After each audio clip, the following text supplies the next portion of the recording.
Hello everybody, this is Miss Tamara from Midpoint Library Trenton, and I want to welcome you to our writer's room. Today we're going to start out with some fun with good old writer Snoopy. There is a book called Snoopy's Guide to the Writing Life, believe it or not. And let's start with our little cartoon here. You see Snoopy, he's typing away at his computer. It was a dark and stormy night. Here comes Linus. Your new novel has a very exciting beginning. Snoopy's getting all excited and he's thinking, thank you, thank you, thank you. And then Linus hands him the paperback. Good luck with the second sentence. And there's poor, perplexed Snoopy. Well, for you writers who've ever been like in Snoopy's place, confused about how to write the next line, today's topic is beginnings, hook 'em or lose 'em. So let's face it, if you don't catch the reader in the beginning of your story, it's going to end up not read, and you want your story to be read. So today we're going to talk all about how to write those exciting beginnings that do not start, it was a dark and stormy night, unless you're writing a funny story. And so today we're using chapter 4 of Plot and Structure. It's in the Write Great Fiction series. It's by James Scott Bell, and it's Writer's Digest Books, 2004. And as I've said before, James Scott Bell is the winner of the International Thriller Writers Award, and he's my go-to instructor when it comes to learning the writer's craft. You can visit his website at jamesscottbell.com. And on his website, you can see some of the books he's written, and you can also see some of the other writing books he's written, which are very good, and all of them are very helpful, especially if you're beginning your writing journey. And he's just got some really good stuff there. So please visit his website, check out some of his writing advice, and let's see how we're going to hook those readers. So, Plot and Structure, Chapter 4, Beginning Strong. James Scott Bell says that your Act 1, your beginning, has several tasks to accomplish. Your first task is hook the reader. The next thing you want to do is establish a bond between the reader and the lead character. You also want to present your story world. So setting, time, circumstances the characters are in. Along with that, you want to set the tone. So is this an epic fantasy? Is it a romantic comedy? Is it an action adventure? Is it a story focused solely on character change, a realistic fiction, and so on and so on and so on. The main other thing you want to do is drive the reader to move on to the middle. So why should they care to keep reading your work when they've got a bunch of other books on the shelf that are looking for their attention? And lastly, you want to make sure in some way you introduce the opposition. Who or what wants to stop your lead? So, I'm going to explore some of those ways to hook your reader. James Scott Bell says the first task of your beginning is to hook the reader, period. Make a great first impression to grab the readers from the start. So, what are we going to do to hook that reader? We are going to look at opening lines. And Bell's successful elements of opening lines include name a character or use a pronoun. A name gives that extra measure of verisimilitude. Something is happening or about to happen to the character. It's an interruption to normal life. Give the readers a feeling of motion. Now, you might say, what about description? Especially if you're writing some unique world that you're writing about. Well, descriptions are not out of bounds so long as you include text that gives the feeling of motion. And only a character can be in motion. So, James Scott Bell has some more ways to grab readers. Action. So, the opening starts in medias res, in the middle of things. So it's like if you're writing the old Western and it starts with a gunfight in the middle. And then you back up and tell everybody what's happening later after the gunfight. So the opening uses dialogue with some type of conflict happening. And then there's raw emotion. The opening bonds the reader to the lead through the character deeply experiencing a universal emotion. Now, if you've seen that great movie called Inside Out, if you haven't, I suggest you watch it because it does cover the 5 universal emotions. It's joy, fear, anger, disgust, or sadness. You invoke that in your reader, you're going to get their attention, one of those emotions. Then there's also the look back hook. And this is when your opening immediately suggests there is a not to be missed story about to unfold. Next, there's attitude. This is a good way to open if you are using first person narration, as you can capture a reader's attention through the voice and attitude of that character. And then Bell also talks about prologues. The most effective prologues do one simple thing. They entice the reader to move to chapter 1. So, this is a rule about prologues. They don't have to introduce your lead, but at some point, you want it to connect to the main plot. So, an action prologue. So, this starts with a big scene, many times involving death. So, action must be big enough to justify this prologue. It should be short. It should end with trouble. Something bad happens or is about to happen. And it must tie into the main plot during the story, or at least explain what happened. And if your lead is not in the prologue, introduce the lead in chapter 1. Then there's a framing a story type of prologue. And this type of prologue starts with a character about to tell a story to give the reader the feeling of what happens has consequences that reach into the present and the future. So it sets feeling and tone for the main plot. It does not do dry telling of a story. It must have an interesting voice. And it shows how the events about to unfold are affecting the prologue character now. Which leads us to the teaser prologue.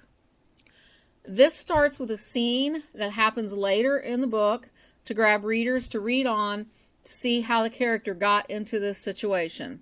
Mary Higgins Clark, who passed away recently, she was great at giving you this kind of chapter, and then you'd find out how the character got to this situation. She was a master of that kind of prologue.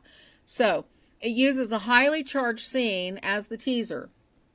So you pick whether to use the exact wording of the scene or to rework it. And you stop before the resolution of that scene so that it's a tease for the readers to keep reading to find out what happens. So these all work for different kinds of stories. The best thing is to do is just play around them if you want to use a prologue and see what works. So, hooking your reader, writer beware. There are some things that you should not do. And Mr. Bell puts this in his book From Jack M. Bickham, The 38 Most Common Fiction Writing Mistakes. Again, this is Writer's Digest Books, 1992, so it's pretty old. But these are good things that writers should remember. So, avoid these types of beginnings.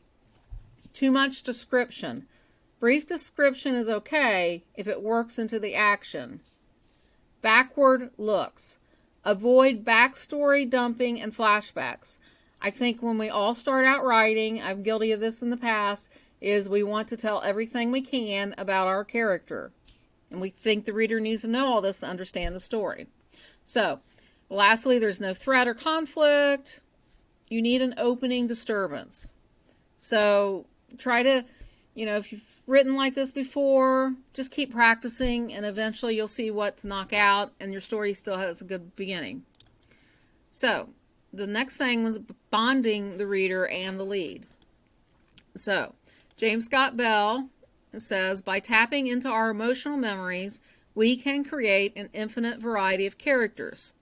So, strong characters draw readers into your plot. This dynamic is called the bond. So, there are some ways to establish this bond. The first is identification or empathy.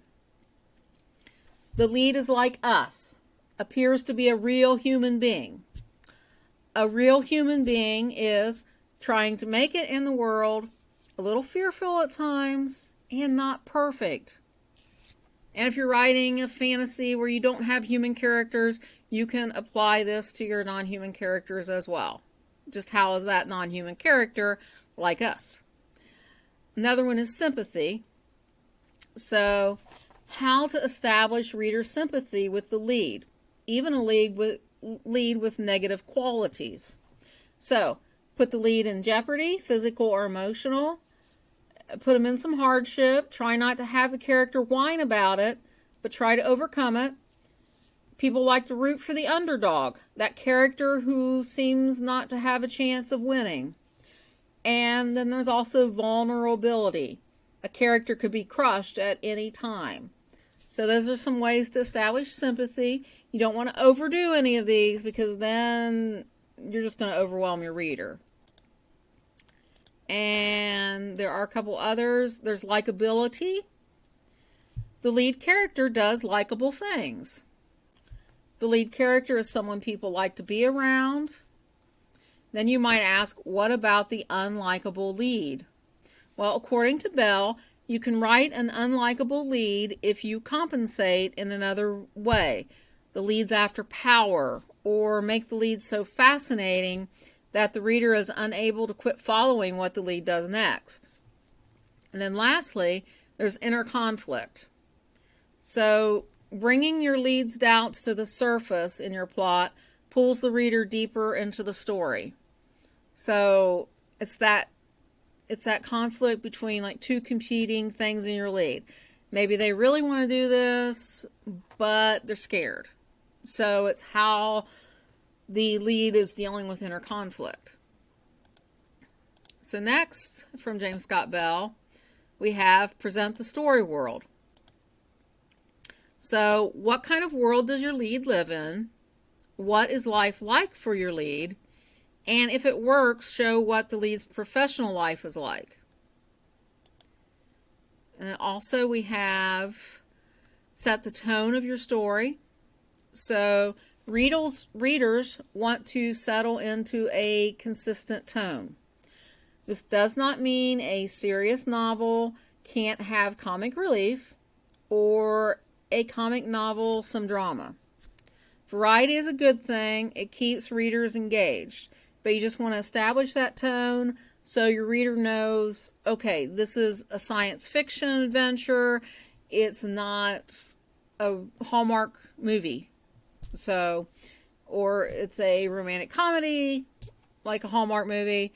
So you don't want all this awful darkness hanging over the characters. So it's just some of the ways that we use tone. Now, you want to compel the reader to move to the middle. So how do we do this? So James Scott Bell asked the question and asked you to ask the question, why should they, the reader, care to read on? You don't want your book to end up in that DNF, that did not finish category that people review sometimes on Goodreads, or if you're sending your book to a publisher to be read to potentially take you on as an author. You don't want them throwing you in the slush pile because you didn't engage them to keep reading. So these are some ways to kind of help you to get them to move to the middle. So, have you given the reader a compelling lead, a lead they bond with, a lead whose ordinary world has been disturbed, an opponent? Now, it's all right if the opponent's identity is not immediately revealed. The opponent should be as strong or stronger than the lead. The opponent should be justified in his motives for opposition. And then some other things is handling exposition. Nothing will slow down plot faster than an information dump. And like I said, when a lot of us are starting out as writers, I think we like to do that because we think we need to tell everything in that first page. So, James Scott Bell gives you a couple rules for handling exposition. Act first, explain later. So begin with that character in motion. If it's intriguing enough, the reader's going to stick with you long enough to figure out who this character is and why they're doing all this.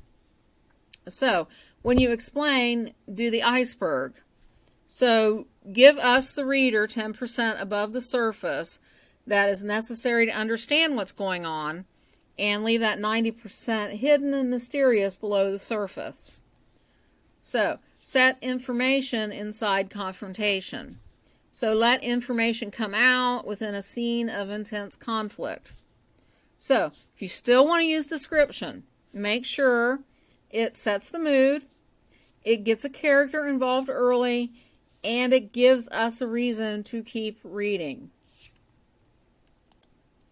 So this is our putting it into practice. I'm going to do something a little different. Usually I share some of my writing, but today, since we're talking about books that hook, I want to use some actual books that have been written and published. So I'm going to share you 3 examples here, and while I'm reading it, you can see if you know what book it's from. Chapter 1, The Boy Who Lived.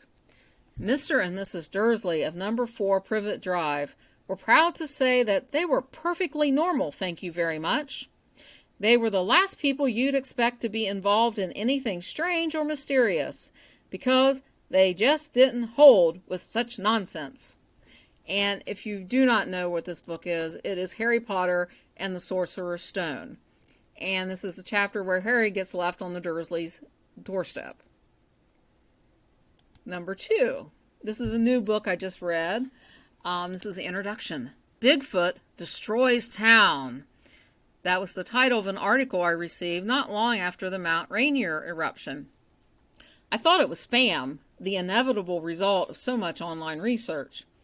At the time, I was just finishing up what seemed like my 100th op-ed on Rainier, analyzing every facet of what should have been a predictable and preventable calamity. Like the rest of the country, I needed facts, not sensationalism. Staying grounded had been the focus of so many op-eds, because all Rainier's human failures, political, economic, logistical, it was the psychological aspect, the hyperbole-fueled hysteria, that had ended up killing the most people. And here it was again, right on my laptop screen. Bigfoot Destroys Town. Now, this book is by Max Brooks. It's called Devolution, a first-hand account of the Rainier Sasquatch Massacre. He's the author of World War Z. Highly recommend this book if you're interested in Sasquatch. I can't say enough about this book. It's going to be made into a movie, so check it out if you get a chance, if you're into that kind of thing. And lastly is probably my all-time favorite book opening. Chapter 1, An Unexpected Party. In a hole in the ground there lived a hobbit. Not a nasty, dirty, wet hole filled with the ends of worms and an oozy smell, nor yet a dry, bare, sandy hole with nothing in it to sit down on or to eat. It was a hobbit hole, and that means comfort. And that is, of course, The Hobbit by J.R.R. Tolkien. He's one of my favorite authors, so I just wanted to share that one with you. So that's kind of what I'm doing for my putting it into practice today. It's just sharing some opening lines of books that have actually been published. And so just when you look at your openings, look for books that you really are hooked by the opening. And just kind of keep a collection of them, and see, I like how this grabs me. And just kind of analyze what you like about how it grabs you. Is it some character name? Is it something going on? A headline like Bigfoot Destroys Town? Something just grabs you. So it's a good thing, writers have to be readers. If we're not readers, then we're not connecting with our readers because we want to know what makes books bestsellers. So I got some exercises that I pulled out of chapter 4. I took 3 of the 5 in the book. The first one is go over the opening chapter of your work in progress or write one now. So What techniques will you use to grab the reader from the very first paragraph? Are you establishing a feeling of motion? If not, rewrite it using the techniques you have learned in this chapter. Number 2 is, what is your story world? How well do you know it? How are you giving the reader a sense of it in detail without just dumping blocks of description?